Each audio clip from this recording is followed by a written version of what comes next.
Yeah, this was the end of November 2019, and I had landed in Cali 6 days before. Kind of nice to get my feet wet a little bit there, and I had been to Colombia before, but had been many years before. So yeah, I was real happy to greet the group when they came in late at 11 p.m. I mean, it wasn't that they were late; it wasn't their fault. It was just a late night, 11 p.m. arrival. So flying the whole day, and then we brought them into Cali. So you can see on the map here where Cali is located in Colombia, and Colombia is just a washboard worth of mountain ranges. There's so much vertical there, incredible terrain.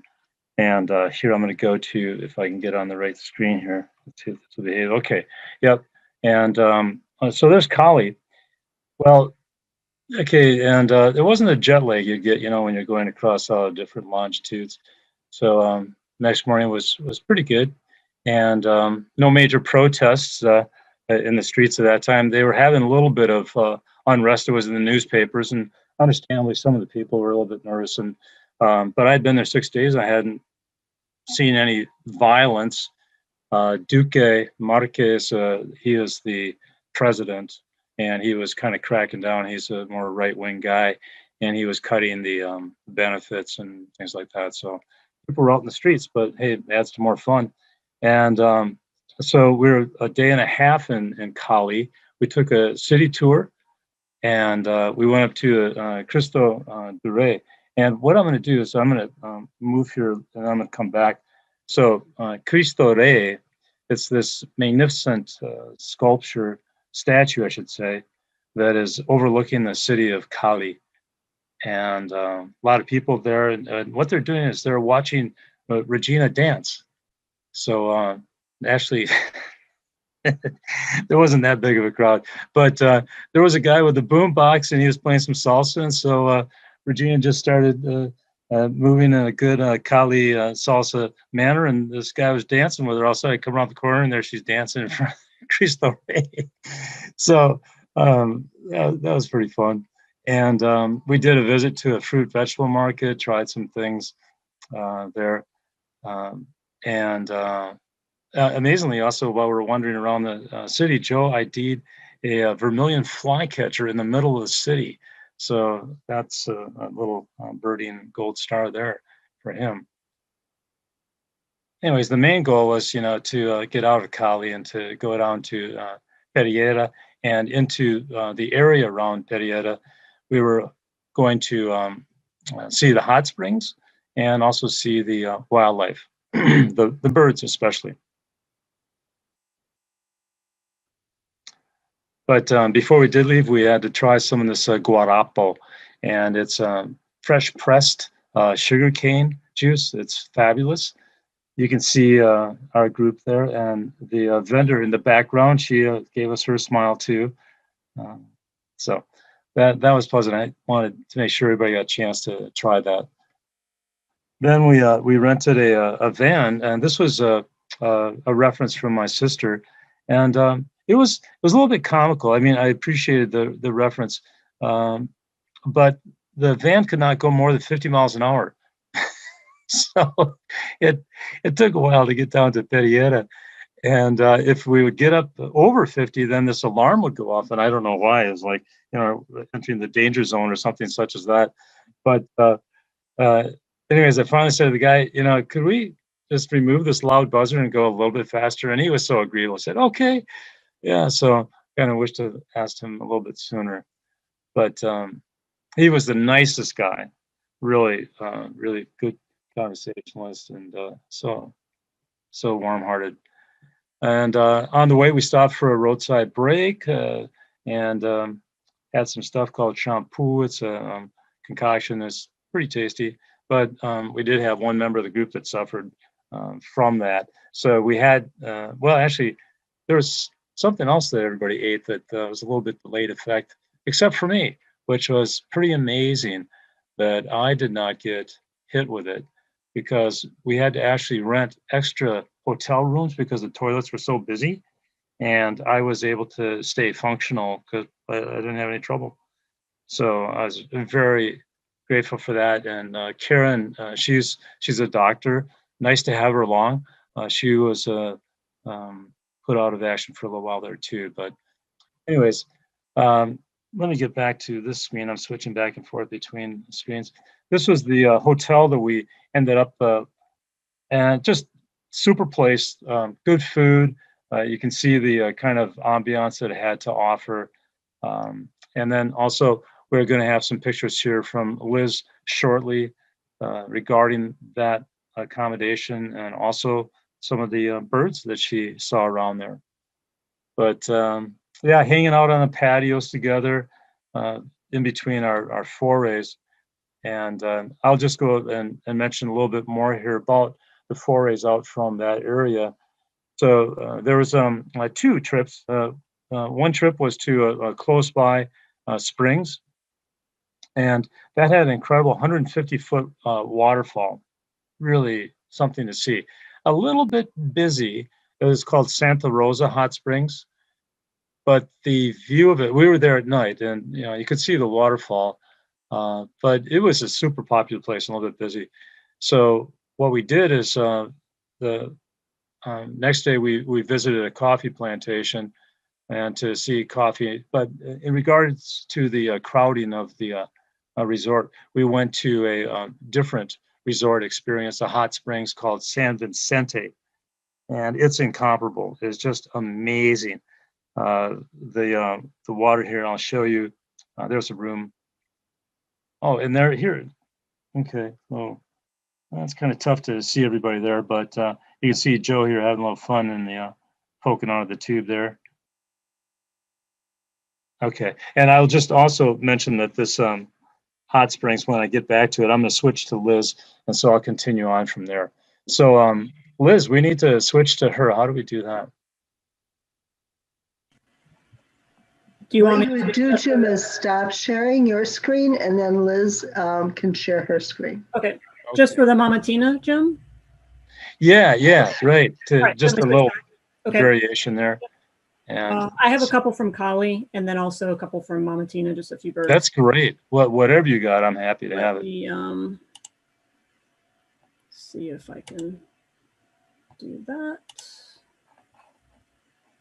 All right, hopefully everybody can see my screen. So this is actually a panoramic view in Kali from our hotel balcony. We stayed at the Hampton Inn in Kali, which was really nice accommodations. And each morning we had breakfast up on this balcony, which was really nice. As Jim mentioned, I was a little nervous about going to Kali given what was in the news, and the State Department was putting out warnings and things, but I felt completely safe there. So there was no problem. It was beautiful. Everybody was very friendly. And we had a great time there in Kali. And then, let's see. So each morning we had breakfast. It was really beautiful weather, great company. Of course, there's our whole group. So that's still in Kali there at the Hampton Inn. And then there's the Mama Tina. Very nice accommodations there, really friendly people. They took care of us because pretty much everybody came down with food poisoning at one time or another here. So they were very helpful. Yeah. And it was next to a farm field. So there were a few birds. I didn't get a lot of time. I didn't get a lot of time to go birding there because we were so busy doing other things. But I did get a chance to take a few photos of some birds. There's our room. I think Jim just showed that photo. Really nice room. 3 of us stayed in there. And so there's one of the birds that was around. That's a great kiskadee. It's a type of flycatcher, and I'll be talking about a little bit more about flycatchers later because we saw a lot of them.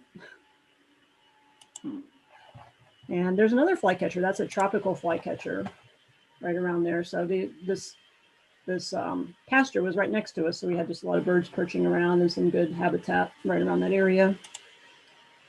And this is actually one that's not a flycatcher. This is called an orange-fronted yellow finch. So it's a pretty common finch in South America. But they were just hanging around in this little like shed, tool shed they had right on the property. So that was kind of cute. Get a picture of that. And there's another flycatcher that's called a cattle tyrant. So they like to hang around the cows in the pastures, and they were exactly the right habitat for that. And Jim mentioned that we went to a coffee plantation tour, so I took a few pictures there. I actually am not a coffee drinker, so I didn't partake in any of the coffee, although it was really interesting. But this is the group trying out some coffee that I think was freshly pressed right then. So that was fun. And then Jim's in the background there. He's debating politics with another guy, some guy that was on the tour, not in our group. So it was kind of entertaining. Oops, a right winger. Yeah, that guy. Yeah, he was pretty enthusiastic. Yeah. And this is at the hot springs, San Vicente. I didn't actually take my birding camera there because we were going to be in the hot springs, and it was just really wasn't very practical to bring a big camera along. So there were some really cool birds to see there, but I didn't get a chance to do a lot of bird watching or take a lot of photos there. But I just thought it was really cool how they're very proud of their ecotourism, and they take a lot of care of the habitat. And the San Vicente is beautiful. I'd love to go back there and just go birding. And you can see by this nice display they have in their dining area that we had lunch in that they really emphasize that in a lot of these species that are really important there, and people come and spend a lot of time seeing those. So yeah, I'd love to get back. I feel like I just scratched the surface. And actually some of these species we did see later at the Eco Lodge, so we'll talk a little bit more about that when we get to that point. So that's all for that section right now. So Jim, I'm going to switch back to you, okay? Okay. All right, let's see if I can stop sharing. I'm going to stop sharing. All right, all yours, Jim. Yeah. Gee, I like this interface that they've got. Pretty nice. Pretty easy to work with. Okay. Cool. So can you see this San Vicente, this map? We're back in business? Okay, right on. And anyways, it's amazing. You got everything there in the way of hedonistic pursuits. You know, mud baths, bubbly, carbonated hot baths, thermal river that you can sit in with in a little waterfall, and the 104-degree water gurgling over your body. Oh gosh, it was unbelievable. And the cost was so minimal. It was $25. That was an hour away from the Mamatina. So that hotel, an hour away from Santa Rosa. And I don't think there were any complaints about that. The food was included too. The dollar at that time was at about 3,500 pesos to the dollar. I think it's about 3,600 pesos to the dollar right now. So yeah, Dory took a mud bath there, and I didn't even recognize her when she was standing there in her mud outfit until she smiled, and then her teeth identified her. She has a nice smile. And a Turkish sauna carved into the side of the hill. So yeah, we were fully relaxed at that place. And the only thing is it's an hour bus ride, and the road is not super well paved. So that's one thing you do have to put up with, but totally worth it in my mind. And I'm going to move to the next here. Okay, so we already saw that. And actually, there are people in this restaurant quite often. We were enjoying it. So we got back to the Mamatina, and then we departed to get to the Tatama National Park. And that was about a 4-hour ride to get in there. And within that park is the Eco Lodge. That's a family-run business. So we had 2 guys that came and picked us up at the Mamatina, Dilmar and Duvernay. Really nice guys. Super. We didn't have to worry about anything. You know, bringing us through the large city Pereira, making the Rocky Road as a 4-wheel SUV, 2 4-wheeler SUVs that took us all the way there. And so curvy roads, some kind of exciting roads. And Liz was so nice as to, you know, she brought her high quality cameras, but she also loaned out some binoculars to us. So we were really getting an eyeful. And so many hummingbirds, I just couldn't believe it. I think there's like 20 species or more of hummingbirds.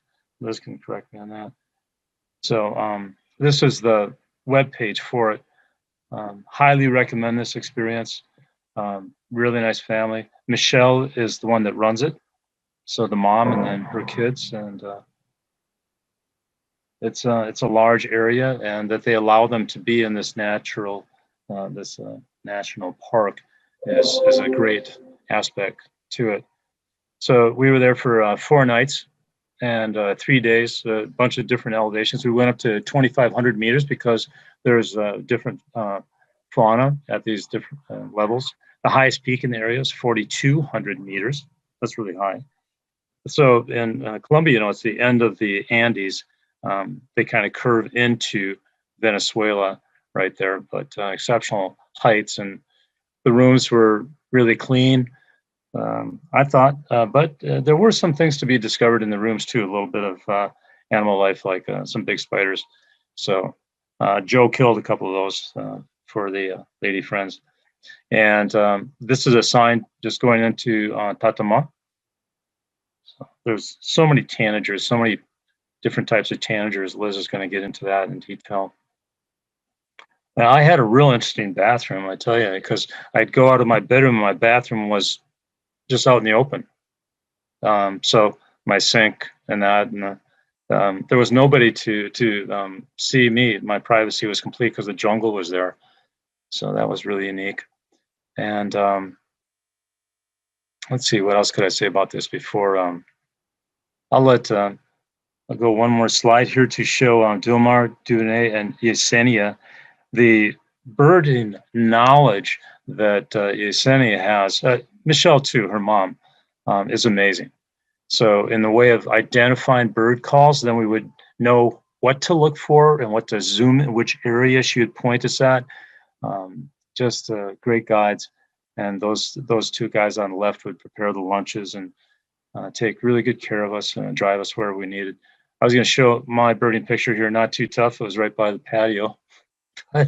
It's Baltimore Orioles have the same family of these birds, but this is just on a mega size. So those russet-backed oral pendula birds nest in these large hanging sacks, therefore the name pendula, of course.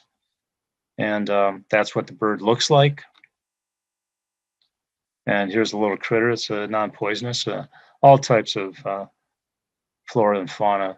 Seen a lot of stuff there. So, Liz, I'm going to let you take over, okay? All right, sounds good. I just have just to kind of give you the scope of what you can see in Colombia. I just wanted to give a few facts. Colombia actually has the most bird species of any country in the world. It's almost 1,900 species. That's more than North America and Europe combined. Just by way of comparison, North America has, or the US has about 860 species of birds. So it's an incredible amount of biodiversity there. And that's just talking about birds, not to mention other things. About 90 species of birds in Colombia are endemic there, which means they're only found in Colombia. 125 of those are threatened or endangered. A lot of that's due to habitat loss.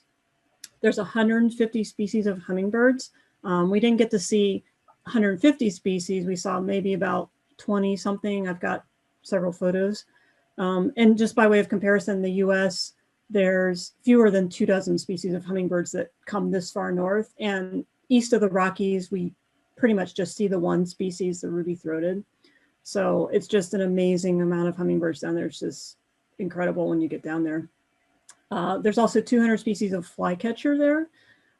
That's about half the species in the world. So the new World Flycatchers, there's about 400 species total. That's the largest family of birds in the Western Hemisphere. So you can see about half of them in Colombia. And the other big family of birds that you see down there is the tanager. I mentioned that. There's about 140 species of tanagers there. And those are typically brightly colored fruit-eating birds. Most of them are found in the tropics. They're only found in the Western Hemisphere. And we do see a few species come this far north, but there's the variety down there is just incredible. So I'm going to share my screen and show you guys some pictures and some information here. Okay. So one of the things I originally did was like, oh, I'm going to just go buy this field guide. And then I found it was this giant 600 page encyclopedia that was going to be completely impractical to be carrying around. So then I spent $25 on this app, and it was like the best $25, totally worth it. and it pretty much covers all the species, and it was super helpful out in the field, especially with our guide pointing out species, and I wasn't familiar with the names, and so it was really helpful to be able to look them up and see, okay, this is the thing we're looking for. So this was a great app, and I highly recommend it if you're going there to take something like this versus a giant volume of book that's going to be completely impractical. So super useful. And just a peek inside, you can flip through the different families. There's way too many birds. There's no good practical field guide to deal with it. So the app is super helpful. And you can see even the hummingbirds are divided. There's so many species that they divide them into like the large ones and the small ones. So that was really, really helpful in the field. Good purchase. Okay, so Jim mentioned about the roads. So yeah, so I was sitting in the front seat because I have a motion sickness problem. So I had a good view of what was coming. And we're driving on these bumpy roads. There's like the mountains are super steep. You're just looking down and you're just seeing these steep cliffs and just hoping that everything goes okay. And then you get to the actual road that we're going to go on, and that's this road on the left here, and that's Montezuma Road, and that's world famous road for birding, and that's the road to the lodge. So if you think the road getting there is scary, then you get on the actual road, and then then you're like, wow, okay, this is why you need a 4-wheel drive. So that's just starting up Montezuma Road, and that's where the Eco Lodge is, and heading up the mountain. There's the Eco Lodge. You can see it's a fairly rustic kind of facility, but very nice. It has open air dining, and the hummingbird, you pull up and you just see the hummingbird feeders and just this amazing amount of hummingbirds flying around. So we had all our meals here on this little patio. It was really nice. And just to kind of give you a little context, the mountain that we're on, Cerro Montezuma, is about 8,200 feet in elevation. And the Eco Lodge is the start of right at the beginning of the park, Tatama National Park. And that's the Eco Lodge itself is about 4,200 feet. And Montezuma Road is just world renowned for birding, and it's about a 7.5 mile long road. So it takes about, we would meet here, 5:30 in the morning, something like that, and then go out for a 10+ hour day of birding. And the way it works is they recommend to visit here, you spend a minimum of 3 days, because the elevation changes. Is just so much biodiversity. For every 500 feet you go in elevation, the species change. So they really recommend that you spend 3 days, like 1 day at high elevation, 1 day at mid elevation, and 1 day at low elevation. Low elevation being here right where the Eco Lodge is. So that's pretty much what we did. So the very first day we're meeting here at 5:15 in the morning, and driving about 6 miles up to the top, which takes about an hour to get there. So it's just because the roads are that curvy, and it's dark, and it's foggy and just rainy and everything, and just extremely treacherous in the 4-wheel drive. But our drivers did a great job. So our first day, we actually wound up going to the top of the mountain, and then so that's, you kind of go up to the top and you work your way down each day. Here's a kind of a closer view of the hummingbird feeders that are right next to that patio. So it's just amazing, because you're sitting there having dinner, or just taking a break after birding, and there's just so many hummingbirds and tanagers and other critters flying around. And I got most of my photographs here just because the denseness of the jungle that we're walking through, and we'll show you the road in a little bit here, is really hard to get pictures through all that forest canopy. So I spent a lot of time here at these feeders just getting a lot of pictures of hummingbirds.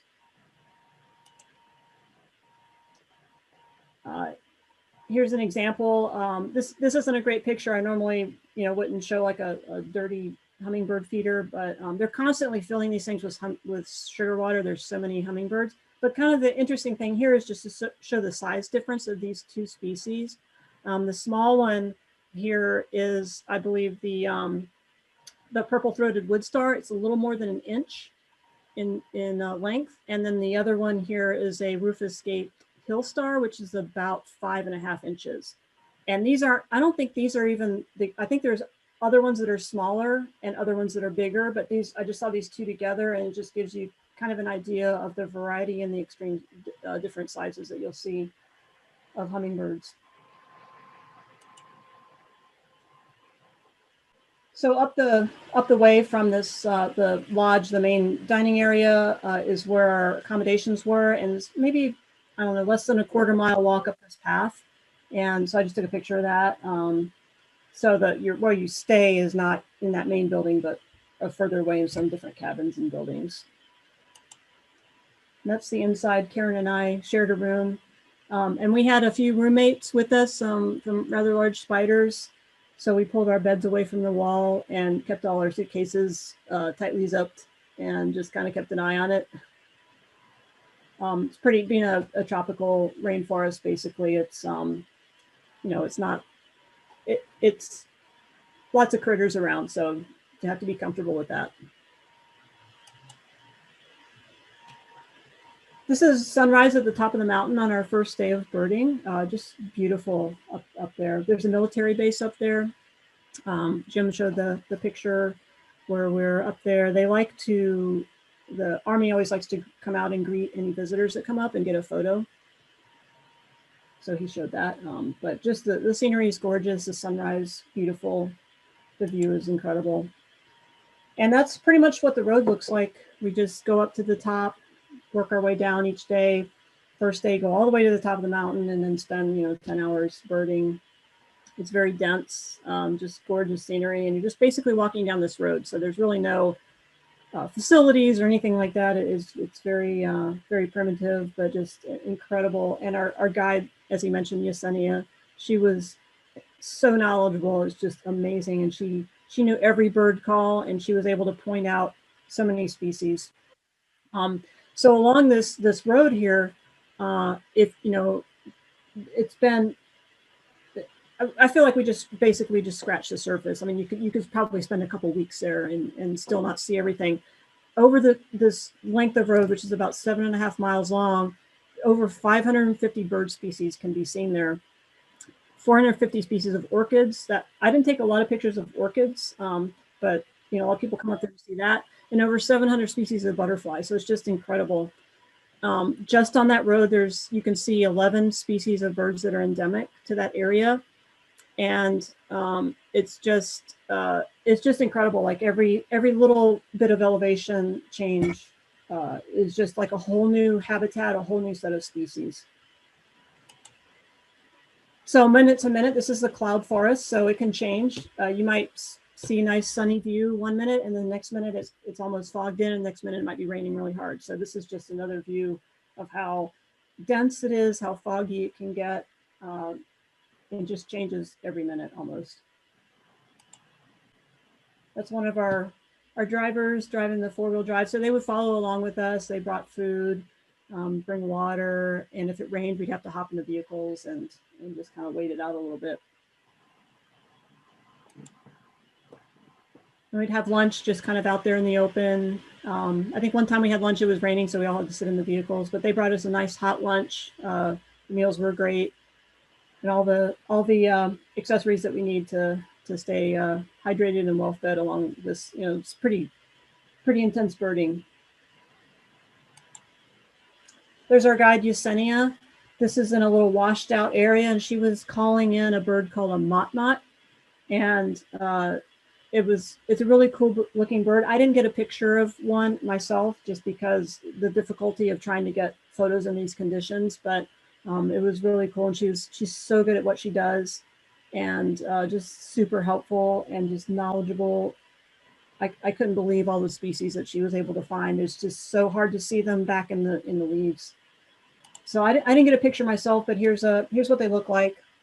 A rather large bird, just really striking. There's several different species, but this is the one that we saw, the Andean mot-mot. They're actually related to kingfishers. So we have kingfishers here. These guys will build their nest in the side of a cliff, a mud cavity that they'll dig out like kingfishers here do. So that's kind of cool to know that they're related to something that's more recognizable here. This is a bird that a picture I took up at the top. Had a really nice backdrop with the mountains on the other side. This is called a great thrush. And it's similar, you might think it maybe looks similar to some of our thrushes here, like a robin. And it is in that way. It's a little bit bigger than a robin, but otherwise kind of the body shape and the beak, everything looks similar. So that was one of the shots I was able to get at the top of the mountain. That's a Rufus collared sparrow. So just hopping around. I don't know how common they are, but it was scratching around the top, and it looks a little bit similar to our white-throated sparrow. I don't know if they're related, but I was able to get a picture of that up close. And this is one of many hummingbirds that we saw. This was up top. They have feeders not only at the eco lodge, but also kind of strategically placed along the route there, the road. So this was one up at the top of the mountain. There was a feeder there, and it was kind of hanging out. And this is the same one that I showed you before. That was the larger of the two species, where you had the small and large comparison. So this is a little bit better view of that guy. But you can see why he gets the name Rufus Scape, because he's got that little rusty patch near his mouth at the base of the beak. So that's where they get their name. But just the colors on this guy are amazing. I mean, just like the green and a little bit of rusty patch there and just blue. It's just incredible, the diversity that you see. This is another view of the Rufus Scape hill star. This is, I think, maybe back at the Eco Lodge, but you kind of can see his back too. Just that blending of colors is just beautiful. And you can really see that Rufus Scape there along his mouth. So this is a really cool bird. This is the chestnut bellied flower piercer. And they get their name because what they do, instead of like a hummingbird that kind of hovers and sticks their beak in the flower, this guy actually has a hooked beak and pierces the base of the flower to get at the nectar. These guys are super endangered, super rare, very endemic to the area. You can only see them at high elevations in just a few areas. And one thing I read about them is that they actually were rediscovered in 2003. They hadn't been reported for 40 years. So they're really rare. And this is the type of bird that people actually go here to see. So it's just amazing to be able to have the opportunity to see a bird like this that's so endangered.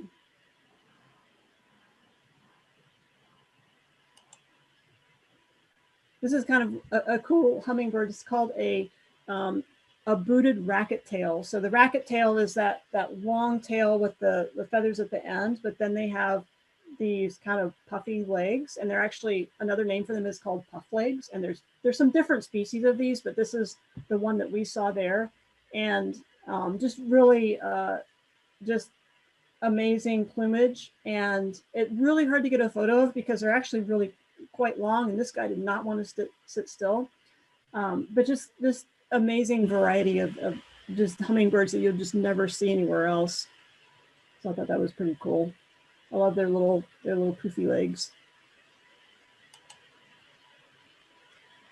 There's another just spectacular hummingbird. This one's called the velvet purple coronet. And just the colors on this guy, he's got these green kind of shoulders and just these amazing different, just shiny purple just plumage. And another view here, you can see the green on his wings. So just an incredible variety.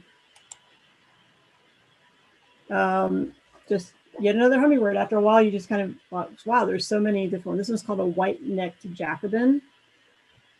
I don't know why. I don't. In this view, you can't see the white neck, but it's just got some beautiful colors. And you can see each of their beaks is a different shape. They're very specialized to different types of flowers. And this is a female. So of course, the female plumage can vary quite a bit. But you can see the beak shape and the body shape is quite similar to the male. Now this is an interesting one. This is called a green honey creeper, and this is in the Tanger family. And you might wonder why it's called a green honey creeper when it's actually blue. And it's coming to a banana feeder here. They have not only the nectar feeders, but also like fruit and bananas and everything out. So is it called a green honey creeper? Because the female is green. So these are actually named after the female.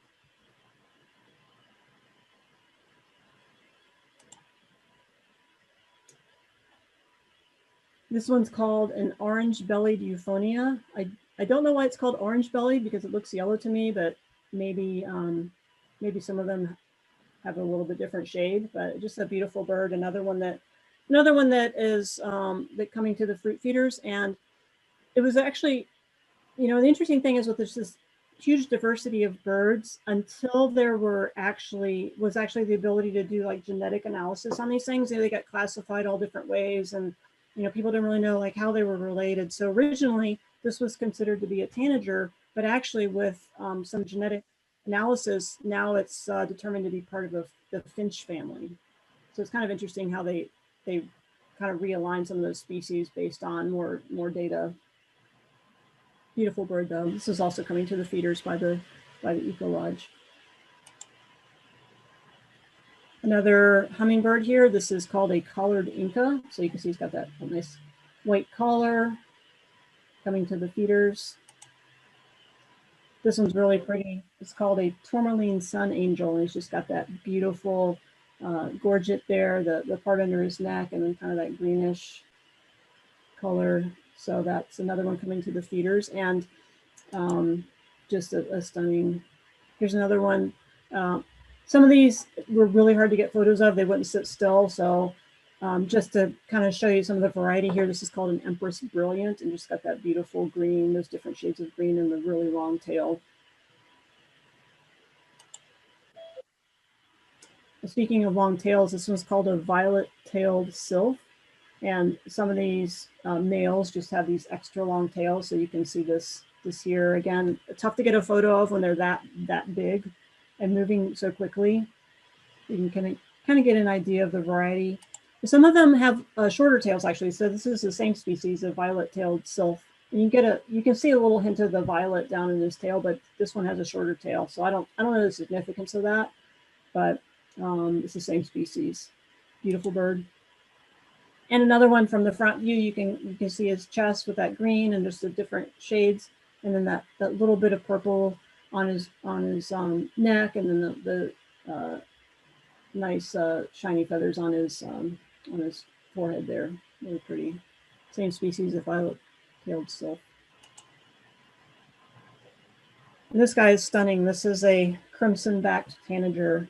So we have scarlet tanagers here that are just gorgeous, and this guy, I couldn't believe that there could even be more stunning red, but this is a beautiful bird.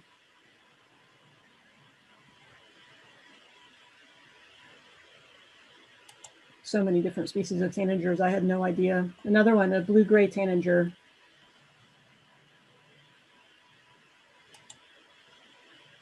Now this is one we actually get here in Minnesota. It will come this far north during migration.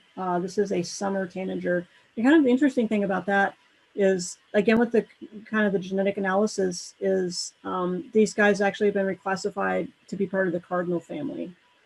So it's just really interesting. You know, you look at the appearance of it and then find out the actual genetics of it, and find out it's a completely different family of bird. But we do get summer tanagers here. They're not super common, but they are reported here. So it's kind of cool to go down there and see some of our birds that overwinter down there. And this one is the aptly named lemon-rumped tanager. Kind of obvious why. Beautiful, beautiful bird. All these tanagers are just stunning, I think. This one's called a bananaquit. Kind of an interesting name. They actually used to be, they thought originally they were part of the sparrow family, but now they're tanagers. They're very common. So they were hopping around in the shrubbery and at the feeders quite a bit. Another hummingbird. This one's called the Rufus-tailed hummingbird. You can see that kind of rusty color on its tail. That's where it gets its name. This one's called a black-winged saltator, another type of tanager. It was one that was really hard to get a picture of, so I just had to, you know, grab a little quick shot while I could, hanging out on a banana. This is again by the Eco Lodge, so I got a lot of these photos right by that dining area at their feeders. And another hummingbird. This is called an Andean Emerald. Beautiful. Another euphonia, thick-billed euphonia, kind of hanging out in the shrubs by the feeders.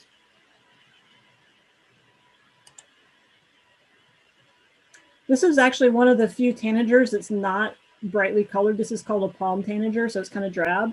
Kind of unusual because most of the tanagers are just stunning in color. So this is a little more subtle. There's a silver-necked tanager.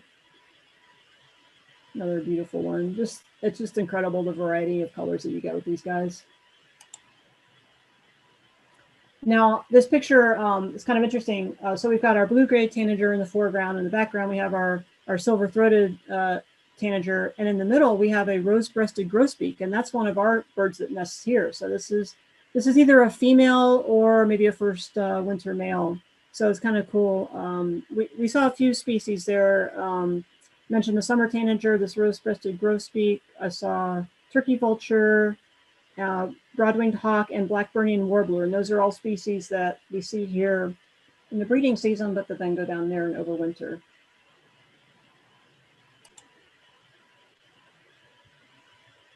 There's another critter that likes to hang around the feeders. This is called an agouti. And it's a large rodent. They get about 2 feet long, maybe about 2 pounds or so. They're pretty common. It likes to hang around the feeders. They can live up to 20 years, and they're one of the only animals that can actually crack a Brazil nut. So they're very sharp teeth, very strong. So it's kind of cute hanging around the feeders in the dining area, picking up scraps. Another hummingbird, the green-crowned brilliant.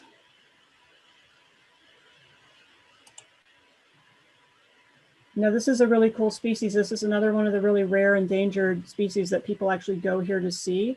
It's called a gold-ringed tanager.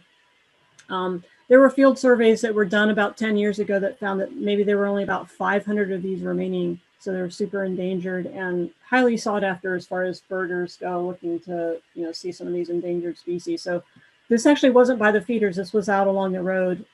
So it's kind of I can't believe I actually got a picture that is identifiable, but it was pretty cool to see that. I was reading that more recently there might be about 2,000 of them left, but they're very limited in their range. Only about 5 locations in the Western Andes, and this mountain, Cerro Montezuma, is their last remaining stronghold of habitat. So I didn't get a picture of one of these guys, but I just wanted to show. We spent a lot of time looking for these. Everybody got to see them. They're just stunning red. We saw a bunch of them up in the far off in the canopy. Just incredible birds to see. So just wanted to show you guys one of the pictures of one. I never would have been able to get a photo of one of these guys that are too far off, but it's just really cool.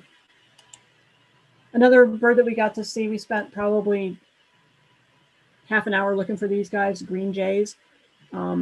These do actually come as far north as southern Texas. So if you go down to like El Paso or something, you might see some.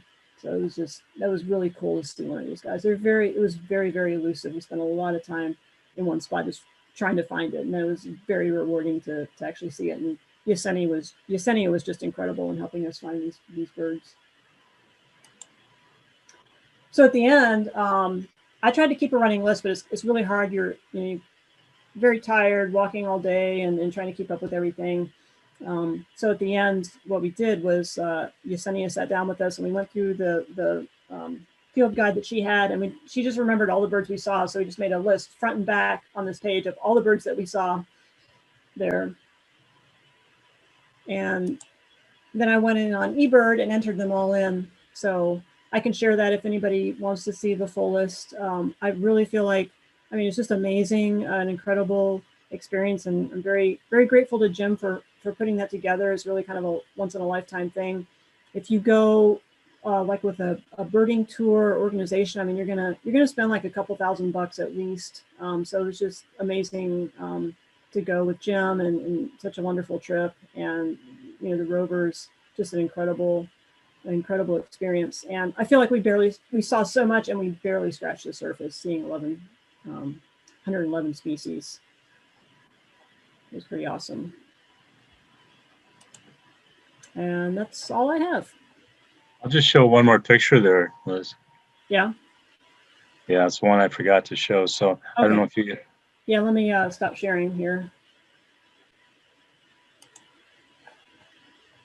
Okay, I think it's yours.